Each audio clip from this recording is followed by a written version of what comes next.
Anyway, the Punchout series came back to life for the Nintendo Wii in 2009. Punchout, while it is not Nintendo's most popular series, having only a mere 5 games, they were special in their own way, looking like a basic boxing game, but then it surprises you with the characters and complexity involved. Alright, video is done. Goodbye. Okay, let's go into how special Punchout for the Wii is when compared to its predecessors. In total, you have 13 fighters as you take on 3 different leagues. That is essentially the entire game, just taking out boxes. That is not a problem as we get into the fighters themselves. The fighters are truly what makes the game great.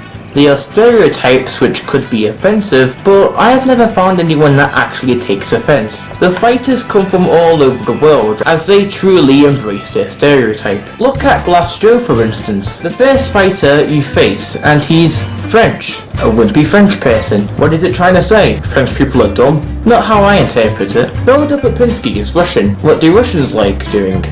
Drinking alcohol, perhaps? There are stereotypes but presented in positive ways. You can find positives about the characters or even negatives. It's like fun racism. Black people. I will talk about one of my favourite fighters, which is Iron Ryan. The Irish have gone crazy. He's a cheater and is all around crazy. Screams about people not looking Irish. 1, 2, you only got 3 fingers and nose blower. Have you mate? Whenever the ref gets to 7 in the countdown, he gets up. To put it in another way, you are laughing at the characters whenever they do something stereotypical. 2 other examples being Dom Flamenco, as he does bullfighting, and Bear Hugger, as he is packed with every possible stereotype you can think of about Canada.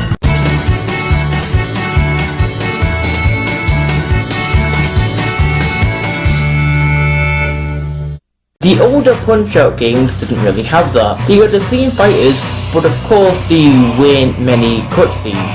In fact, pretty much one, which was Doc riding on his bike and Little Mac trying to catch up to him. Mike Tyson's Punch-Out had Piston Hondo, the Japanese stereotype.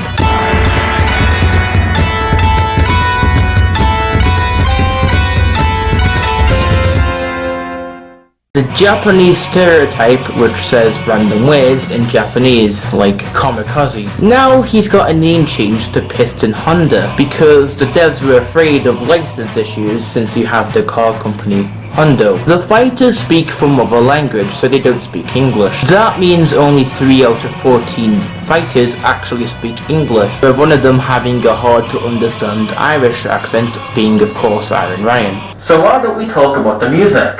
The OST, original soundtrack, is really amazing and is one of the best I have ever heard. In Contender mode, you fight the fighters again, however they have original themes. The themes are remixes to the original fight theme. Every piece either features a different instrument or a unique style that represents where the fighter comes from, and also properly enhances their personalities. Look at Super Macho Man for example. In his cutscenes he is a movie star slash surfer guy that was loved by all until Mark ruined his career. His music reminds you of a surfer. I mean, this is subjective, but hear it for yourselves. The main part of the game being career mode also has a really good piece of music being the menu of the mode. The theme has a mysterious sinister vibe as the fighters you have yet to fight in the circuit that you are on are shadows. Going back to how Punch-Out Wii panders to the previous games, it is fun for fans of the previous games to play this one blind and try to predict the fighters, as the only completely new fighter is Disco Kid, even though there have been boxes that are similar in terms of the guy that likes to dance. In conclusion, this game is not really hated upon. The truth is there isn't really much to talk about, as the main game is basically an hour long.